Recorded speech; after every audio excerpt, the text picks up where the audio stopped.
Hello guys, रेखा coaching classes में आपका स्वागत है। आज हम पढ़ने वाले हैं एमीन चैप्टर का नया पॉइंट। तो आइए देखिए क्या पॉइंट पढ़ने वाले हैं आज हम।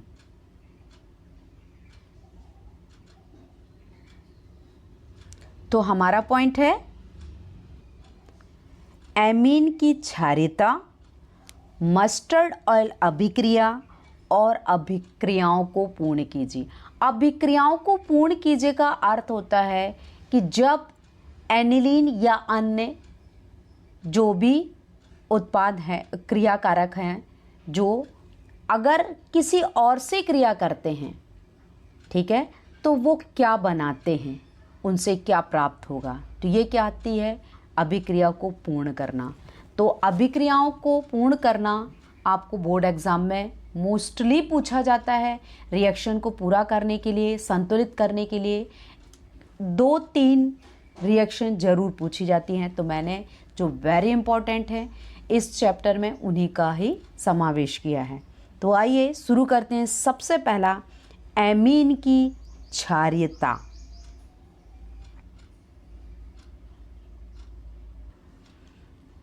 देखिए क्वेश्चन क्या कहता है, एथिल मेथिल। इसीलिए मैंने दोनों को डिफाइन किया है कि या तो आपको पेपर में आ सकता है मेथिल एमीन या फिर आ सकता है एथिल एमीन। तो पेपर में चेंजेस करके दे सकते हैं, क्योंकि बच्चे रट लेते हैं मेथिल एमीन एथिल एमीन। तो आपको ये मेथिल एथिल नहीं, अगर आपके पास कोई भी एल्किल ग्रुप है तो आपको याद रखना है वही क्वालिटी होगी, वही गुण होगा। तो एथिल या मेथिल कुछ भी हो सकता है। एमीन अमोनिया की अपेक्षा अधिक क्षारीय होते हैं, यानी हम मेथिल एथिल प्रोपिल किसी भी एमीन को देखें तो वो अधिक क्षारीय होंगे अमोनिया की अपेक्षा। तो ऐसा क्यों, क्या कारण है, क्यों ऐसा होता है? तो देखिए, मेथिल एमीन या एथिल एमीन का वियोजन स्थिरांक यानी Kb का जो मान है 4.5 × 10⁻⁻⁴ है, जबकि अमोनिया का वियोजन स्थिरांक कितना है, 1.8 × 10⁻⁻5 है। अब देखिए दोनों के वियोजन स्थिरांक में कितना डिफरेंस है। जब डिफरेंस है, जब वियोजन स्थिरांक का मान डिफरेंट कर रहा है, एक का कम एक का ज़्यादा, तो आपको ये याद रखना चाहिए क्या होगा, जिसका ज़्यादा है वो अधिक क्षारीय होगा, जिसका कम है वो कम क्षारीय होगा। तो आप इस वैल्यू से, आपको मैं 2 रीज़न दे रही हूँ, आपको एग्ज़ाम में जो 2 रीज़न याद रहते हैं आप वो रीज़न बता सकते हैं। ज़्यादा इंपॉर्टेंट नीचे सेकंड वाला है, पर आपको ये याद रखना है वियोजन स्थिरांक का मान अलग अलग होता है। दूसरा बोलता है मेथिल एमीन या अमोनिया की तुलना में अधिक क्षारीय है।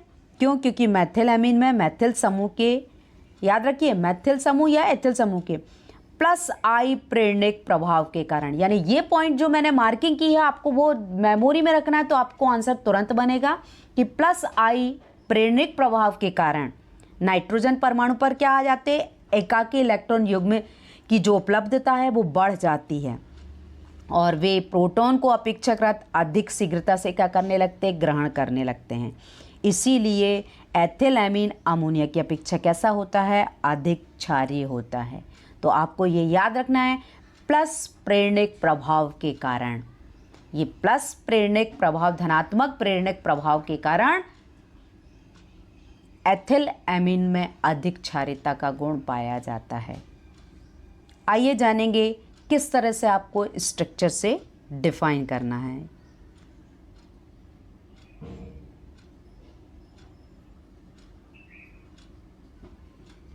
देखिए, आप अमोनिया में देख रहे हैं NH3, तीनों तरफ से हाइड्रोजन जुड़े हुए हैं, 2 इलेक्ट्रॉन दिखाई दे रहे हैं, एकाकी इलेक्ट्रॉन युग्म कह रहे हैं, इनकी उपस्थिति है। पर हम मेथिल एमीन में देख रहे हैं 2 हाइड्रोजन जुड़े हों और एक CH3 ग्रुप जुड़ा हुआ है। तो किस में क्षारीयता का गुण होगा, मेथिल एमीन में, क्योंकि मेथिल एमीन में कौन सा है, प्लस प्रेरणिक प्रभाव है, क्योंकि ये क्या करता है, अधिक इलेक्ट्रॉन युग्म को, एकाकी इलेक्ट्रॉन युग्म को प्रदान करने की क्या करता है, कोशिश करता है, जिससे अधिक उसमें क्या आ जाता है, घनत्व बढ़ जाता है। तो आपको ये याद रखना है इसीलिए मेथिल एमीन अधिक क्षारीकी है अमोनिया की अपेक्षा। आपको पेपर में भी इस तरह का ही स्ट्रक्चर बनाना है। आइए जानेंगे अगली रिएक्शन क्या है। देखिए, मस्टर्ड ऑयल अभिक्रिया। मस्टर्ड का मतलब होता है सरसों। ऑयल अभिक्रिया जो सरसों का तेल है उसकी अभिक्रिया। तो आपको याद रखना, पेपर में ऐसा नहीं आता है कि सरसों के तेल की अभिक्रिया क्या है, पर मस्टर्ड ऑयल का अर्थ होता है सरसों के तेल के समान अभिक्रिया। तो क्या होता है इस अभिक्रिया में, जो हम सरसों का तेल, कड़वा तेल जिसको बोलते हैं, वो जो सरसों का जो तेल होता है वो उसके समान इस रिएक्शन में गंध आती है। इसलिए मैंने आपको इस रिएक्शन में पिक कर दिया है, जिससे आपके मेमोरी में रहे कि मस्टर्ड ऑयल अभिक्रिया क्या है। तो आपको याद रखना है, जितनी भी प्राथमिक एलिफेटिक प्राथमिक एमीन हैं वो कार्बन डाइसल्फाइड से क्रिया करके माध्यमिक यौगिक बनाएंगे, जो HgCl2 के साथ गर्म करते हैं तो सरसों के तेल की जैसे गंध आती है, वो गंध युक्त पदार्थ कौन होता है? Methyl isothiocyanate. इसीलिए इस अभिक्रिया को कौन सी अभिक्रिया कहा हमने? मस्टर्ड ऑयल अभिक्रिया कहा। तो आइए अब हम रिएक्शन को बहुत अच्छे से समझते हैं। रिएक्शन आपसे बनी तो आपसे थ्योरी पार्ट ये तो बन ही जाएगा। तो आइए शुरू करते हैं।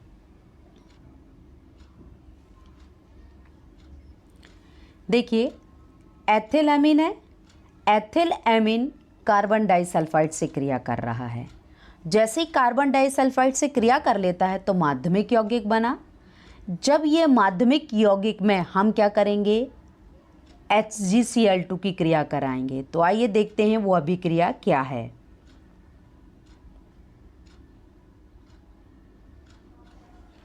देखिए, माध्यमिक यौगिक HgCl2 से क्रिया कर रहा है तो बन रहा है एथिल आइसोथायोसाइनेट, और HgS बन रहा है और HCl बन रहा है। ये जो C2H5 and double bond C double bond S जो है, तो आपको याद रखना है एथिल आइसोथायोसाइनेट। थायोसाइनेट जब सल्फर जुड़ा है तो कार्बन के साथ, तो वो कहलाता है थायोसाइनेट, क्योंकि आपको याद रखना है NC जो है वो साइनाइड है। तो एथिल आइसोथायोसाइनेट बनता है। इसी के कारण सरसों के समान गंध आती है। तो इसीलिए इस अभिक्रिया को मस्टर्ड ऑयल अभिक्रिया कहते हैं। तो मैं रिपीट करती हूँ, आपको याद रखना है कि क्या रिएक्शन है। देखिए, एथिल एमीन कार्बन डाइसल्फाइड से क्रिया कर रहा है तो माध्यमिक यौगिक बनता है। अब यही माध्यमिक यौगिक क्या होगा कि HgCl2 से क्रिया करेगा तो बन जाता है हमारा एथिल आइसोथायोसाइनेट। तो आपको याद रखना है, एथिल आइसोथायोसाइनेट बनने की क्रिया ही क्या कहलाती है? मस्टर्ड ऑयल अभिक्रिया कहलाती है। आइए जानेंगे अगली अभिक्रिया को।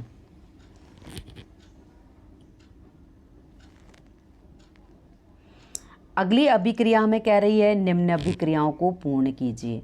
तो आपको याद रखना है, ये अभिक्रियाएं वेरी इंपॉर्टेंट हैं। किस तरह संपन्न होती हैं आइए देखते हैं।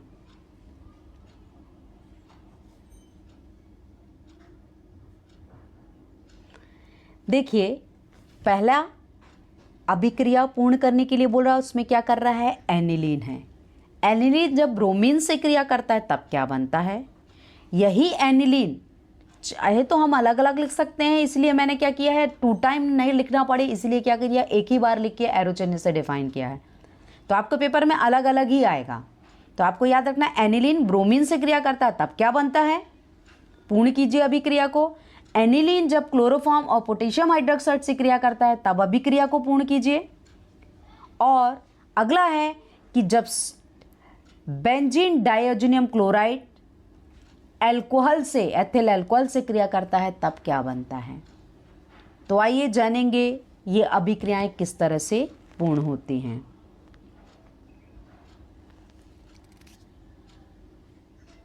देखिए किस तरह से एनिलीन अभिक्रिया कर रहा है और बन रहा है 2,4,6 ट्राइब्रोमो एनिलीन।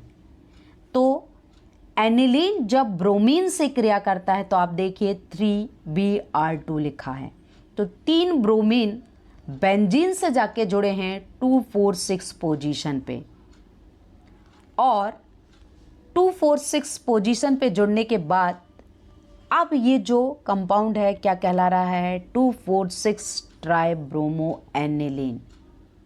तो ये अभिक्रिया संपन्न हुई।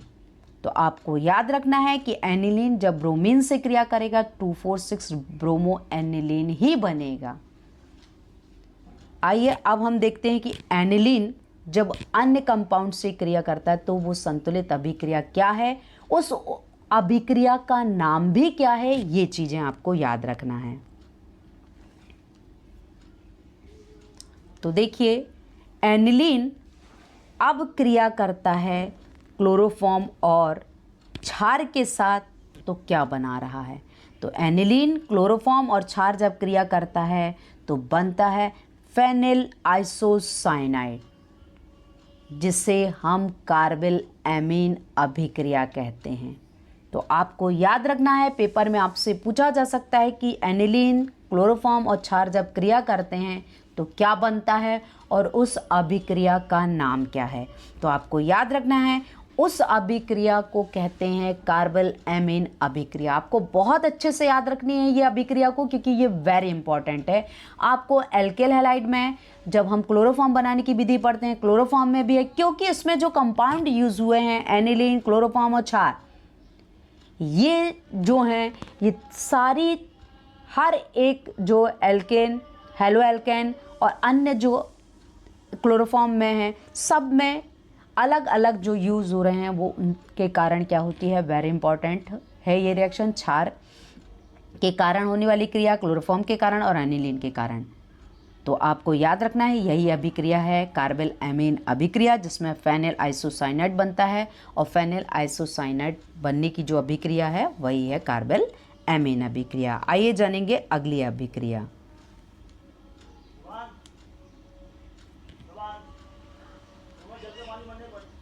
देखिए अगली अभिक्रिया में जो बेंजीन डाइएजुनियम क्लोराइड है वो अल्कोहल से क्रिया कर रहा है।